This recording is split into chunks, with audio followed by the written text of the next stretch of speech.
আল্লাহর জিকিরে তার জিহ্বা ভিজা, আল্লাহর মহব্বত তার কলিজার মধ্যে, সুন্নাত মোতাবেক তার জীবন, আল্লাহ তখন বলে না 70 না 700 লেখো, 700, 7,000 লেখো, 70,000 লেখো, 7 লক্ষ লেখো, 70 লক্ষ লেখো, 7 কোটি লেখো, 70 কোটি লেখো, 70,000 কোটি লেখো।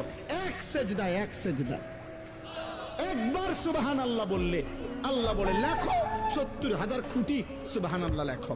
কোন কোন বেলায় আল্লাহ মহব্বতের জোশে, আল্লাহ তার মায়ায় আল্লাহ বলে ফেরেশতা তুমি লিখো না, সাআকতুবু, আমি আল্লাহ নিজেই লিখবো। এই নেকি তুমি দিয়া পারতা না, আমি দেবো আমার বান্দার নেকি। বলেন বাপ, বলেন। আহাজ মুসলমানের সন্তান, যদি তোমরা বুঝতা যে তোমাদের মালিক তোমাদের প্রতি কি পরিমাণ খেয়াল করেছে।